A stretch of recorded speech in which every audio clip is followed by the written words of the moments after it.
Alors, la partie B. Bon, première chose, nous constatons que notre P de C est correct puisqu'il est donné juste en dessous.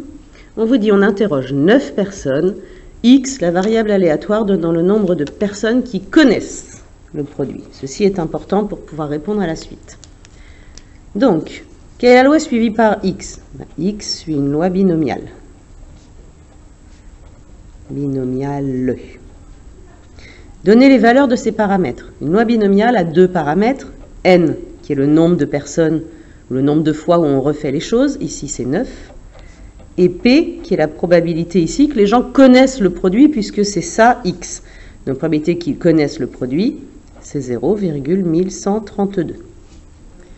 On vous demande de calculer P de X égale 3. Alors, je vais le faire sur les calculatrices. D'abord sur la TI, puisque c'est peut-être celle que vous aurez finalement le plus. Alors, pour le faire sur la TI, nous allons aller dans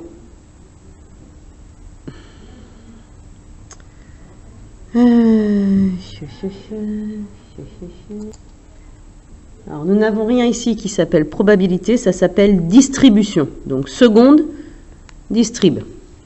Et là, il faut chercher binôme.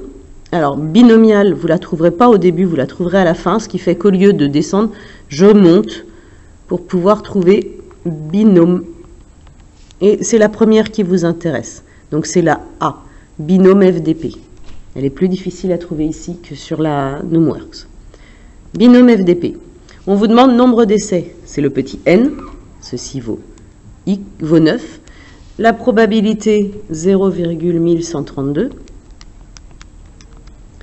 Et la valeur de x, ici, c'est x égale 3 qu'on vous demande. P de x égale 3. Et vous collez.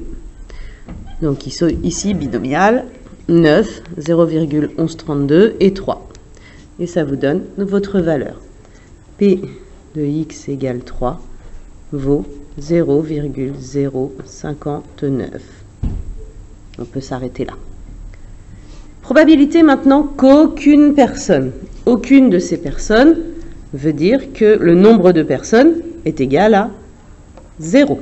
Donc ici, ce qu'on cherche, c'est la probabilité que x soit égal à 0. On refait exactement la même chose qu'avant. Alors, je peux même ici tricher un peu, c'est-à-dire, je remonte, je prends ça et je modifie le 3 en 0. Sinon, vous refaites exactement la même manipulation qu'avant. Donc, 0,3392. Bon, on va s'arrêter à 3 chiffres. 0,339. Ici, on vous a posé une question en lettres. On va donc répondre par une réponse en lettres. Probabilité qu'aucune de ces personnes ne connaisse le produit.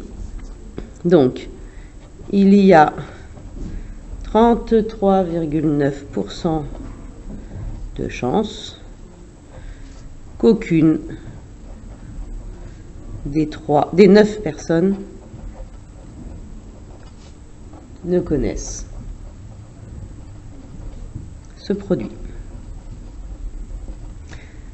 Voilà.